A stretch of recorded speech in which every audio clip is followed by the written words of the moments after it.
ಪೆಹಲ್ಗಾಮ್ ದಾಳಿಯ ಬೆನ್ನಲ್ಲೇ ಭದ್ರತೆಯನ್ನ ಕೂಡ ಹೆಚ್ಚಿಸಲಾಗ್ತಾ ಇದೆ. ಇನ್ನು ಅರಬ್ಬಿ ಸಮುದ್ರದಲ್ಲಿ ನೌಕಾಸೇನೆಯಿಂದ ಸಮರಾಭ್ಯಾಸ ನಡೀತಾ ಇದೆ. ನಿನ್ನೆಯಿಂದ ಆರಂಭ ಆಗಿದೆ ಫೈಟರ್ ಜೆಟ್ಗಳ ಅಬ್ಬರ.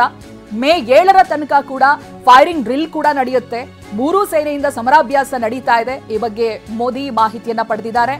ನೌಕಾಸೇನೆ ಮುಖ್ಯಸ್ಥ ಕೆ ತ್ರಿಪಾಠಿ ಅವರು ಈ ಬಗ್ಗೆ ಮಾಹಿತಿಯನ್ನ ಕೊಟ್ಟಿದ್ದಾರೆ. 1 ಗಂಟೆಗೂ ಅಧಿಕ ಕಾಲ ಚರ್ಚೆ ಮಾಡಿದ್ದಾರೆ ಮೋದಿ. ಪೆಹಲ್ಗಾಮ್ ದಾಳಿಯ ಬೆನ್ನಲ್ಲೇ ಭದ್ರತೆಯನ್ನ ಹೆಚ್ಚಿಸಿರುವುದು, ಜೊತೆಗೆ ನೌಕಾಸೇನೆ, ಏರ್ಫೋರ್ಸ್ ಎಲ್ಲಾ ಕಡೆಯಿಂದಲೂ ಕೂಡ ಸಮರಾಭ್ಯಾಸ ನಡೀತಾ ಇರೋದು. ಫೈಟರ್ ಜೆಟ್ಗಳ ಅಬ್ಬರ ನಿನ್ನೆಯಿಂದ ಆರಂಭ ಆಗಿದೆ. ಮೇ 7ರ ತನಕವೂ ಕೂಡ ಈ ಫೈರಿಂಗ್ ಡ್ರಿಲ್ ನಡೆಯುತ್ತೆ. ಮೋದಿಗೆ ಈ ಬಗ್ಗೆ ನೌಕಾಸೇನೆಯ ಮುಖ್ಯಸ್ಥರು ಮಾಹಿತಿಯನ್ನ ಕೂಡ ಕೊಟ್ಟಿದ್ದಾರೆ. ಆ ಸಮರಾಭ್ಯಾಸದ ದೃಶ್ಯಗಳೇ ಪಾಕ್ಗೆ ನಡುಕ ಹುಟ್ಟಿಸಿದೆ. ಹಾಗಾಗಿ ಅಲ್ಲಿ ಮಧ್ಯರಾತ್ರಿ ಪ್ರೆಸ್ ಮೀಟ್ಗಳು ನಡೆಯುತ್ತೆ, ಸುದ್ದಿಗೋಷ್ಠಿಯನ್ನ ಕರೀತಾರೆ.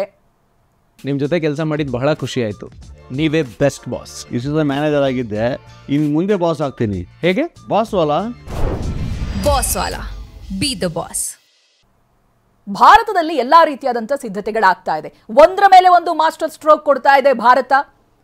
ನಿನ್ನೆ ದಿನದ ಅಪ್ಡೇಟ್ಸ್ಗಳ ಪ್ರಕಾರ ಇಂಪೋರ್ಟ್ ಎಕ್ಸ್ಪೋರ್ಟ್ ಬಿಸ್ನೆಸ್ ಏನ್ ನಡೀತಾ ಇತ್ತು ನೇರವಾಗಿ, ಅದಕ್ಕೂ ಕೂಡ ಬ್ರೇಕ್ ಹಾಕಿದೆ ಭಾರತ.